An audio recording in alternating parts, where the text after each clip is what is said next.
Hello everybody, I'm going to be teaching you how to make stencils today. So first of all, you're going to want 2 pieces of paper, a reference image, an X-Acto knife, make sure it has a sharp blade, some paint, it could be any paint, I'm just using Intaglio Acua paint, and a paintbrush.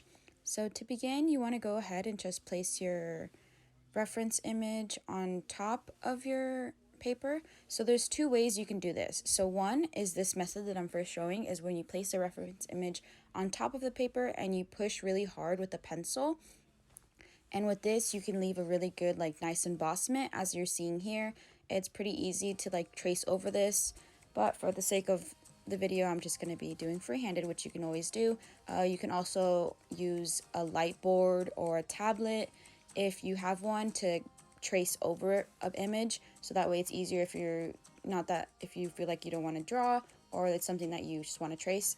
You can always do that.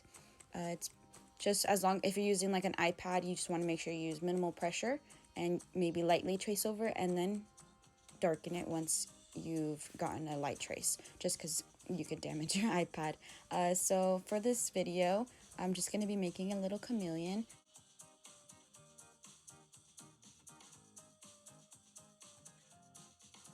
So after you're done with your stencil, you want to get something that you can actually cut on. So for this, I'm just going to use the back of my sketchbook because it is pretty thick, and you just want to make sure that it's a surface that won't cut through and something that you're not afraid will get damaged, just because you are using a blade, so it will be making some marks on it.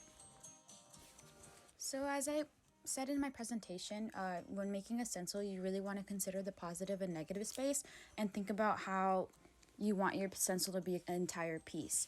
So as I said before, you don't want just floating areas, and as you can see, you really need to be careful when you're cutting stuff. Just because I made a small mistake here, it's really not that noticeable, but I had cut the bottom lip and the top lip where it's connecting off, so it is kind of like a dangly piece, but because it is still pretty good paper, it didn't really fall off or anything or move too much when I ended up stamping. But just a side note, that just be careful where you're cutting and make sure that you only cut places that you want to show with the paint, which is the negative space.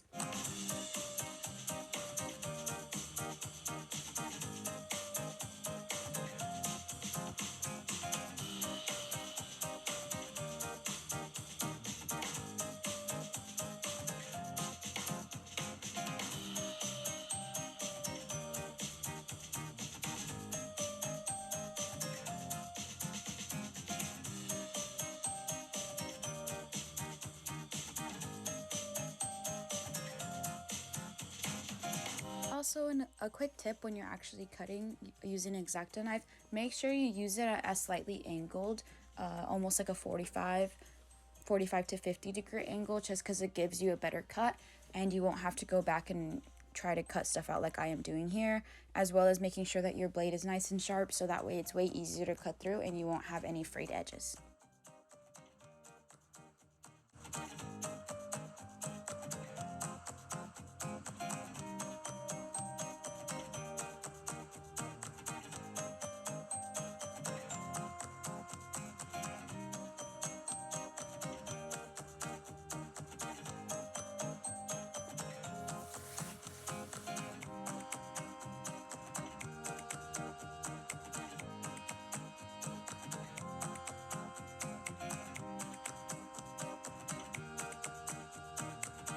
So once you are done cutting out your stencil, you want to go ahead and just tape it to your paper. I'm using just some clear tape. Painter's tape would be better just because it doesn't stick to the paper as much and you won't risk ripping it.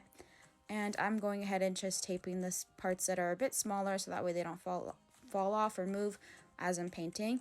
And you want to go ahead and just start painting it. So if you are wanting more of a really defined look, you want to go ahead and use thicker layers of paint. And if you want more of a hazy effect, you can always water down your paint or use a different paint, such as spray paint, which will definitely give you a more graffiti feel. And you just go ahead and start painting. I didn't pour enough, so I poured some more, or I used some more. And just a quick tip is to make sure that you are careful when you're picking up paint, just because you can get globs on it, just because that happened to me and I ended up with a little line, but it's okay.